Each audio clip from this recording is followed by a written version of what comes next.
Alors bonjour à toutes et à tous.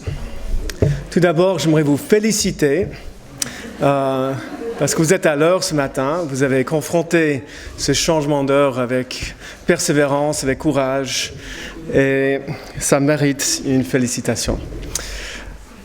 Je vous invite à vous lever pour invoquer le nom de notre Seigneur et pour placer ces moments sous son regard. Seigneur, tu es notre lumière, tu es notre salut. En toi, nous avons placé notre confiance. Et Seigneur, ainsi, nous pouvons regarder le monde qui nous entoure avec confiance parce que tu nous soutiens. Nous te bénissons, nous te louons et nous t'invitons parmi nous ce matin, Seigneur. Enseigne-nous tes voies, enseigne-nous la droiture, enseigne-nous, Seigneur, les voies de l'éternité. Nous avons besoin de toi. C'est en toi que tous nos désirs, toutes nos ambitions sont comblés.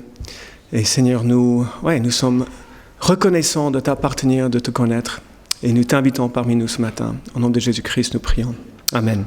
Alors, prions pour l'offrande et aussi pour la parole qui sera partagée.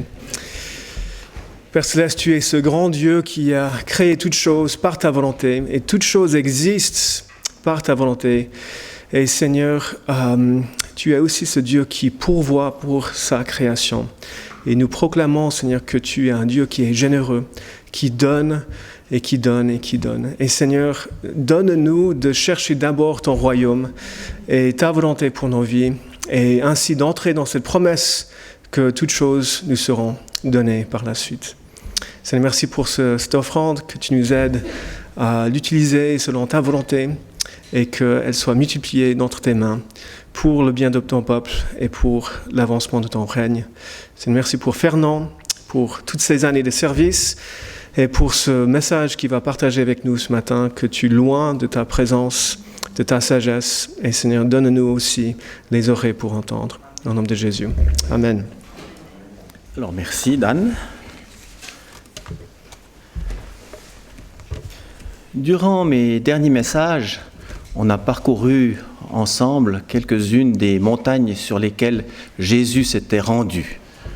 Ainsi, on a parlé de la montagne de la tentation, de la montagne de la prière, de la montagne de la transfiguration, de la montagne du combat. Et aujourd'hui, on arrive à la montagne de l'ascension, c'est-à-dire cette montagne depuis laquelle Jésus a été enlevé au ciel. Alors, c'est vrai que parler de l'ascension quelques semaines avant Pâques, c'est un peu mettre la charrue avant les bœufs. Mais comme mon message ne se cantonnera pas uniquement à l'ascension, j'ai pensé que c'était quand même possible de l'apporter aujourd'hui. Raison pour laquelle j'aimerais vous inviter à lire quelques versets, les derniers versets de l'Évangile selon Luc, au chapitre 24. Je lirai depuis le verset 48 jusqu'à la fin du livre, c'est-à-dire jusqu'au verset 53. Luc 24, 48 à 53. Vous en êtes témoins. Et voici, j'enverrai sur vous ce que mon Père a promis, mais vous restez dans la ville jusqu'à ce que vous soyez revêtus de la puissance d'en haut.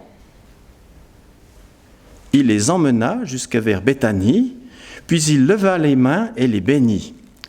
Pendant qu'il les bénissait, il se sépara d'eux et fut enlevé au ciel. Pour eux, après l'avoir adoré, ils retournèrent à Jérusalem avec une grande joie. Et ils étaient continuellement dans le temple et bénissaient Dieu. Ça ne vous a probablement pas échappé. Notre texte de ce matin ne situe pas l'événement sur une montagne. En fait, il dit en version plus courte ce que les 14 premiers versets du livre des Actes nous disent en version longue. Et c'est d'après le livre des Actes des Apôtres qu'on sait que cette ascension a eu lieu sur une montagne. En effet, après avoir été enlevé au ciel, il est dit après que Jésus ait été enlevé au ciel, il est dit à propos des disciples, ils retournèrent à Jérusalem depuis le mont appelé des Oliviers, qui est près de Jérusalem, à distance d'un chemin de sabbat. Un chemin de sabbat, c'est environ 1 kilomètre. Et on retrouve ici, bien sûr, la montagne des Oliviers, sur laquelle on s'était déjà arrêté la dernière fois. Et si Jésus est monté au ciel depuis cette montagne, on a bien des raisons de croire qu'il redescendra du ciel et qu'il posera ses pieds sur cette montagne avant d'établir son règne sur la terre. Et cette idée n'est pas tirée de nulle part, mais elle sort tout droit du livre de Zacharie, qui, au chapitre 14, les versets 3 et 4 de son livre, écrit ceci: « L'Éternel sortira et combattra ces nations, comme au jour où il combat, au jour de la bataille.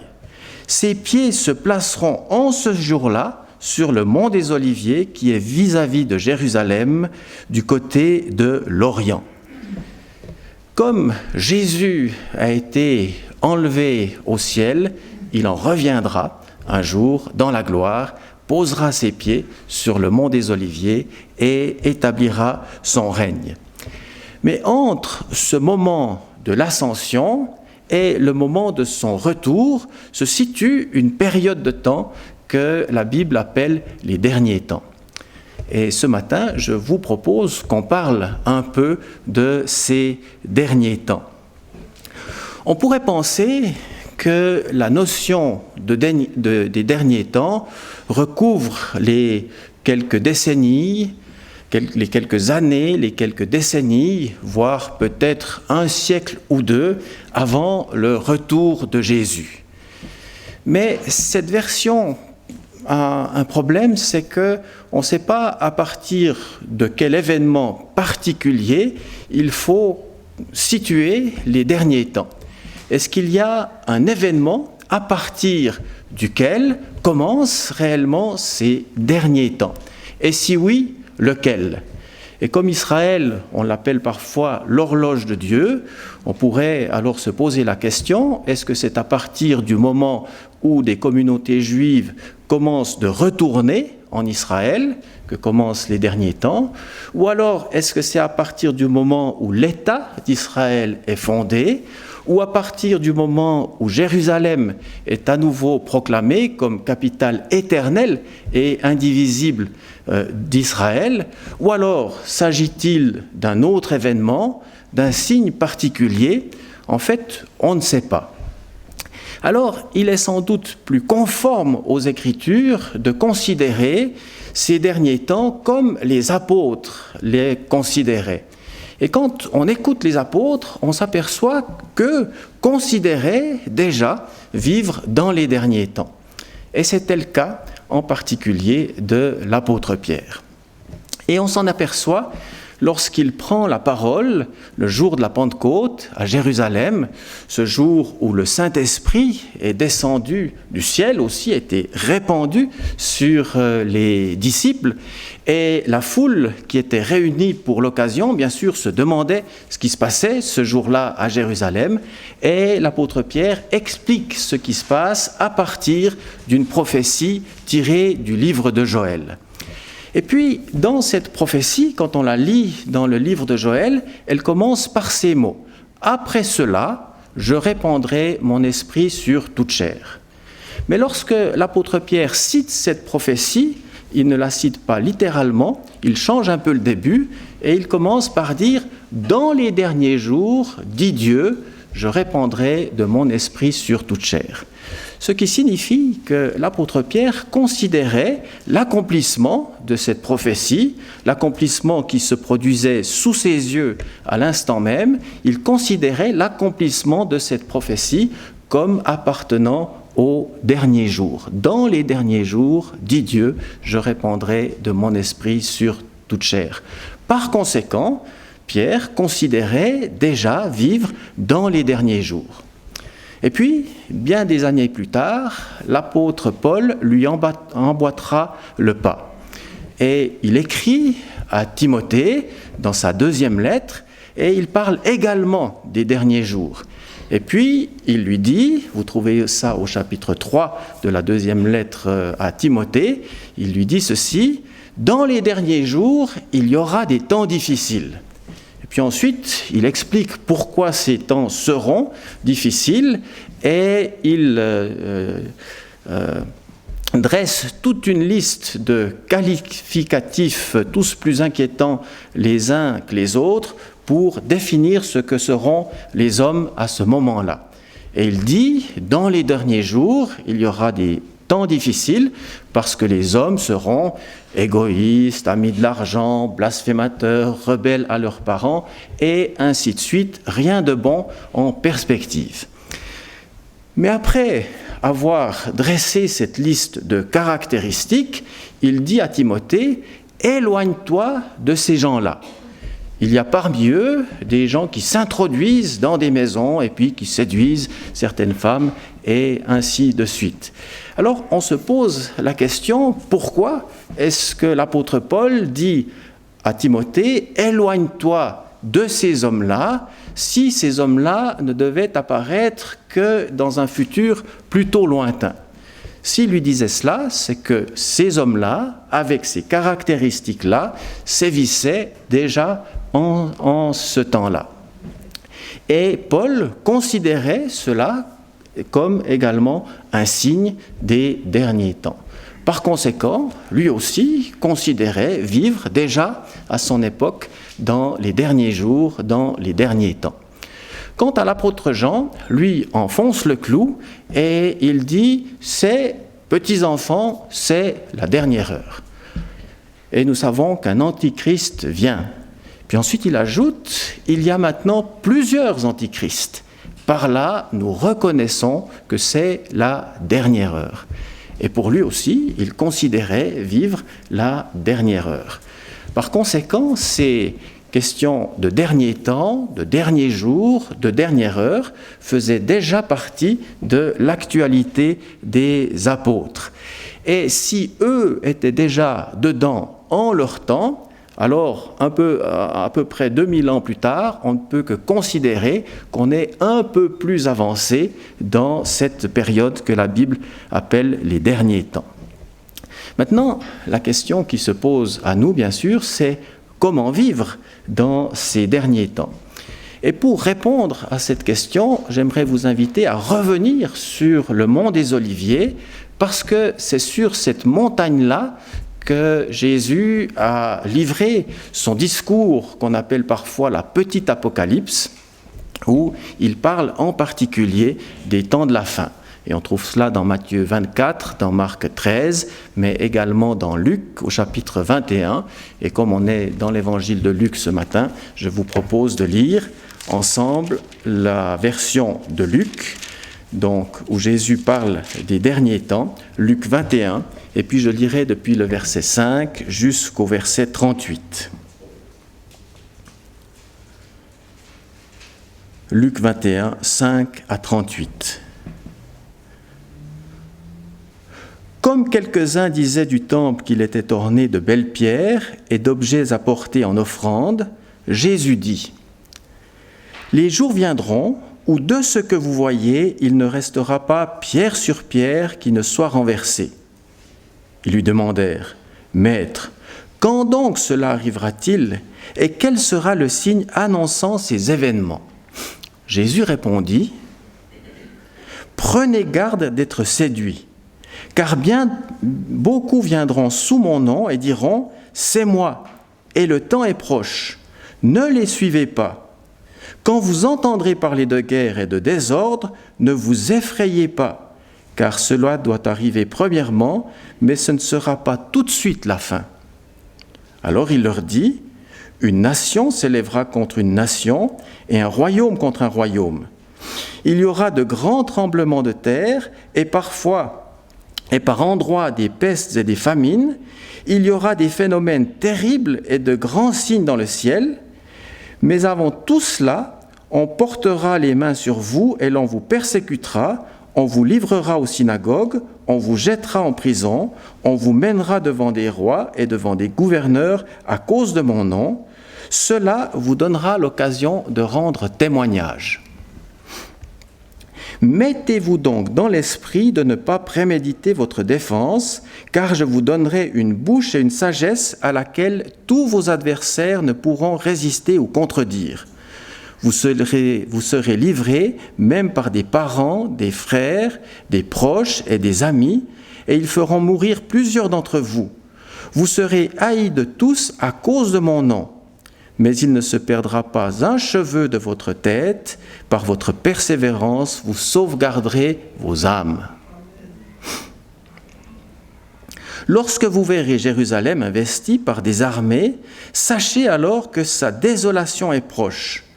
Alors que ceux qui seront en Judée fuient dans les montagnes, que ceux qui seront au milieu de Jérusalem s'en retirent, et que ceux qui seront dans les campagnes n'entrent pas dans la ville. Car ce seront des jours de vengeance pour l'accomplissement de tout ce qui est écrit. Malheur aux femmes qui seront enceintes et à celles qui allaiteront ces jours-là, car il y aura une grande détresse dans le pays et de la colère contre ce peuple. Ils tomberont sous le tranchant de l'épée, ils seront emmenés captifs parmi toutes les nations, et Jérusalem sera foulée aux pieds par les nations, jusqu'à ce que le temps des nations soit accompli.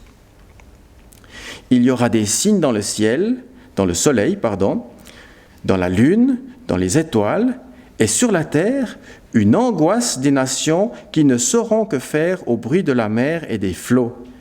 Les hommes rendront l'âme de terreur dans l'attente de ce qui surviendra pour la terre, car les puissances des cieux seront ébranlées. Alors, on verra le Fils de l'homme venir sur une nuée avec beaucoup de puissance et gloire. Quand cela commencera d'arriver, redressez-vous, levez la tête, parce que votre délivrance approche.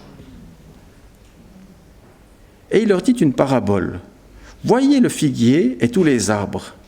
Dès qu'ils bourgeonnent, vous savez de vous-même en regardant que déjà l'été est proche.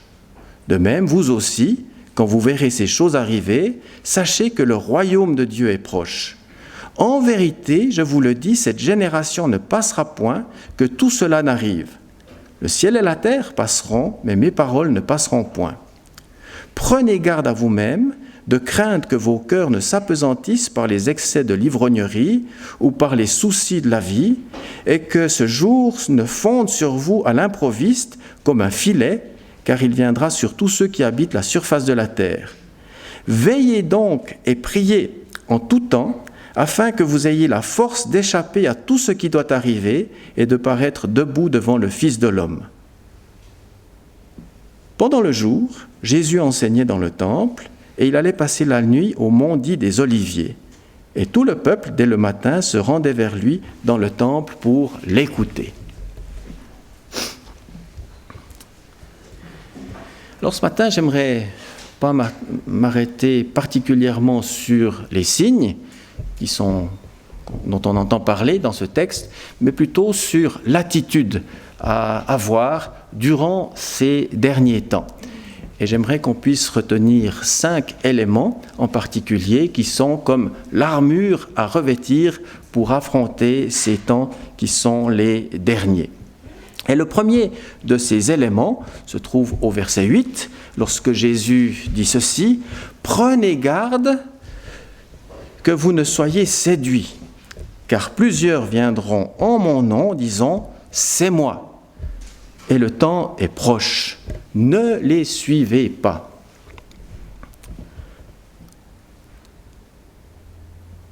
Ce qu'il faut retenir prioritairement de ce verset, ce sont les premiers mots « Prenez garde que vous ne soyez séduits ». Jésus, en effet, ne pouvait pas, dans ce discours, faire toute la liste des illuminés qui apparaîtraient par la suite et qui délivreraient de faux enseignements. Si vous voulez un enseignement plus complet sur la question, il faut que vous écoutiez ou réécoutiez les podcasts que Monique a mis en ligne sur la question des faux enseignements. En ce qui concerne Jésus, il en reste, lui, au faux Christ, au faux Messie, en disant « Plusieurs viendront en mon nom » et ils diront même « C'est moi ». Et ils ajouteront encore « Le temps est proche ». Alors peut-être qu'en entendant cela ce matin, vous vous dites, mais toi tu fais aussi un peu partie de ces gens-là, parce que d'une certaine manière, tu nous dis ce matin, le temps est proche. Alors je ferai remarquer que Jésus aussi, dans son discours, dit « le temps est proche. Quand vous verrez ces choses, sachez que votre délivrance approche ou que le royaume de Dieu est proche. » Mais pour en revenir à mon message de ce matin, je n'essaye pas de fixer les choses dans le temps, mais plutôt de donner la définition la plus biblique possible de ce que sont les derniers temps. Mais sans essayer de fixer une date, un moment particulier, une date du retour de Jésus-Christ.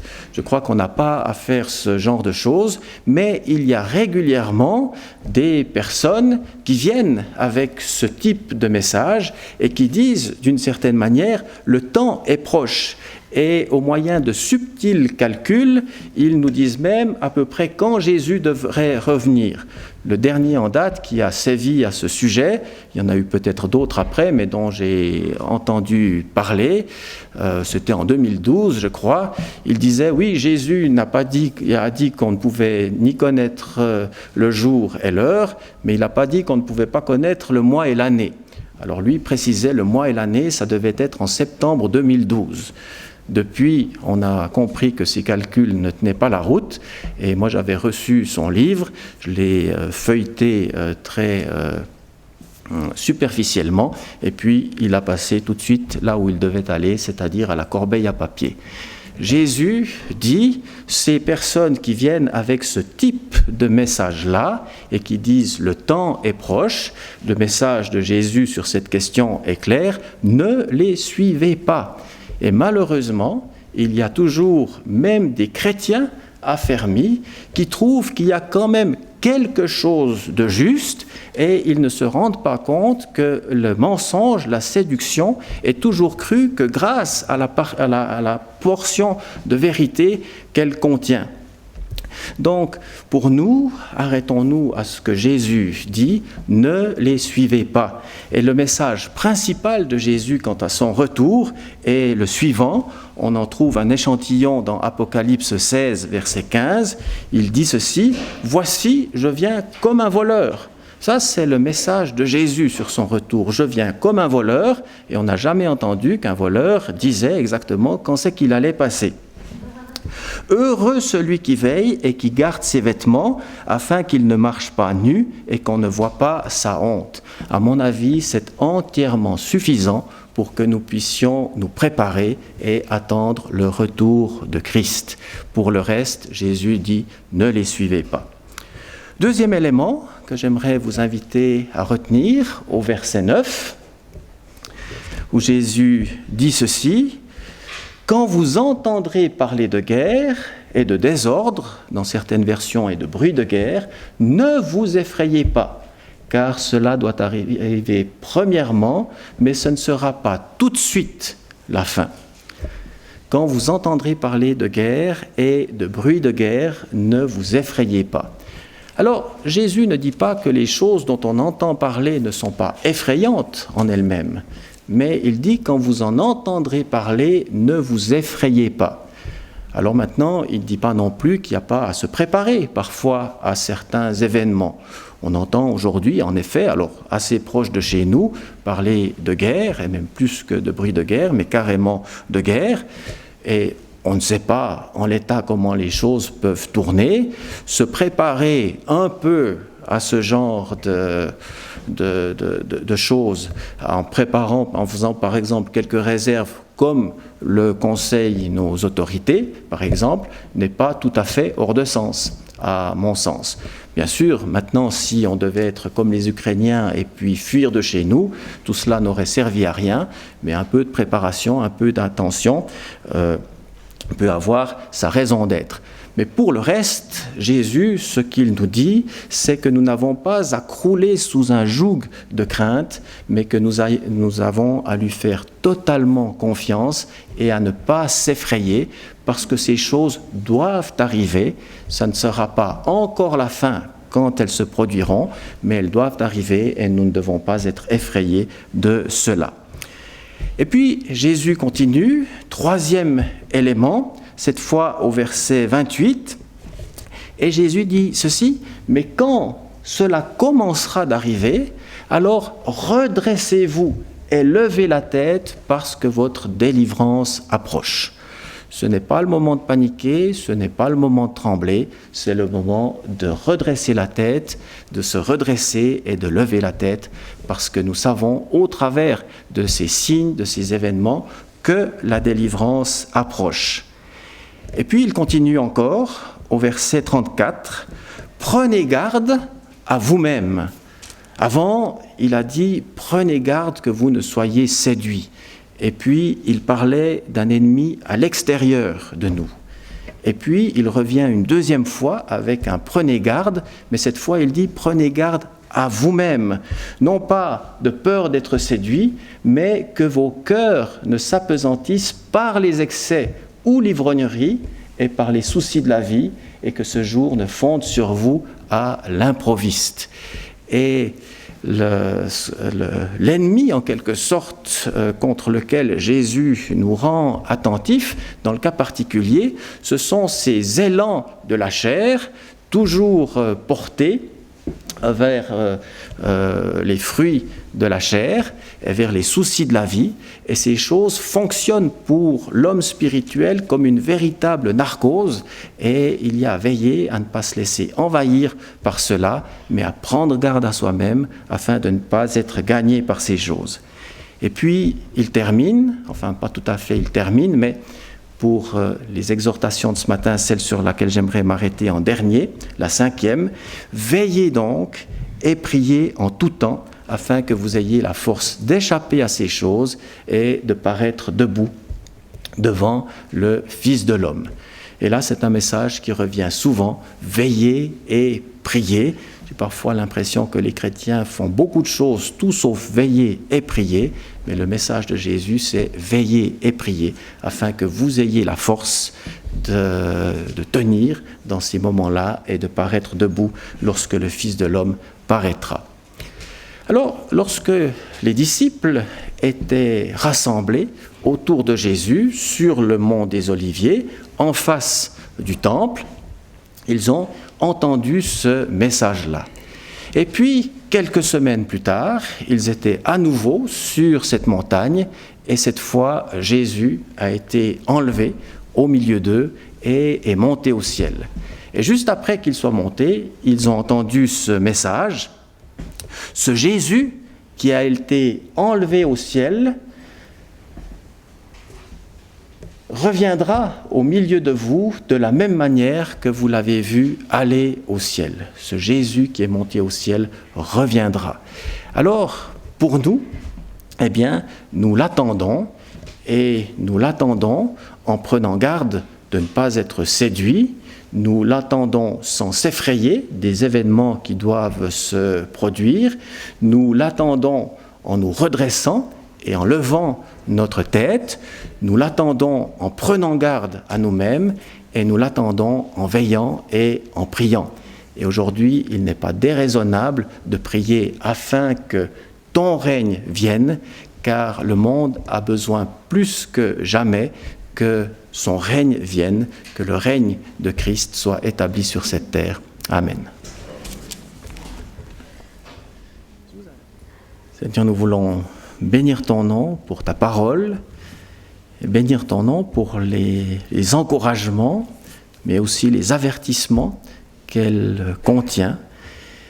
Et Seigneur, nous te louons parce que nous savons que si tu es monté au ciel, un jour tu en reviendras. Et c'est vrai, tu nous as enseigné, tu nous as appris, tu nous as enseigné à veiller et à prier, et que nous puissions être de ceux qui attendons ton retour, qui ne banalisons pas les choses en disant en fait le monde a toujours été tel qu'il est maintenant et en fait rien ne change, mais que nous puissions, c'est vrai, voir dans les événements qui se produisent des signes, c'est vrai, qui étaient déjà présents à l'époque, mais qui sont toujours présents aujourd'hui, et qui nous rappelle que le monde dans lequel nous vivons, tel qu'il est maintenant, n'est pas éternel, mais qu'un jour tu interviendras afin d'y établir ton règne. Et nous, dans cette attente, nous voulons hâter l'avènement du jour de Dieu, comme nous le demande l'apôtre Pierre. Et dans cette attente, notre désir, c'est que nous soyons remplis de ton esprit pour pouvoir être ces témoins que tu attends que nous soyons.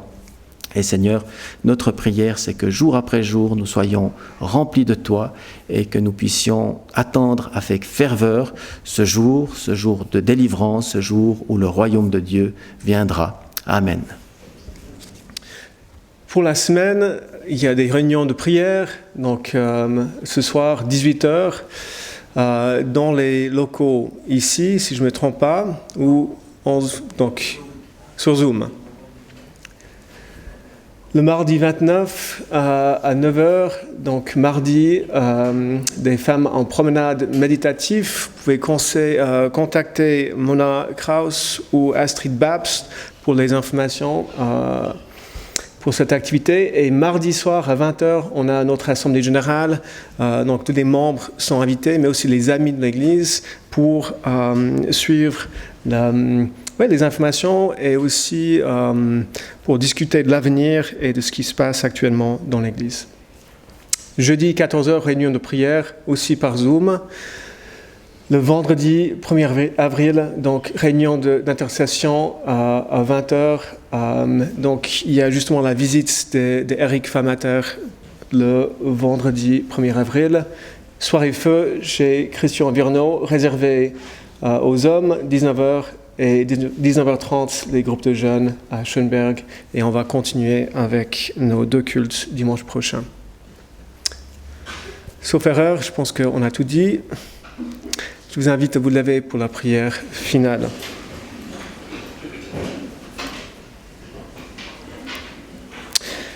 Père Céleste, je prie pour mes frères et sœurs. Aide-nous, Seigneur, à veiller, à prier et d'attendre avec espérance ce jour de ton retour. Que ton nom soit béni. Fortifie-nous au nom de Jésus-Christ. Amen. Bon dimanche.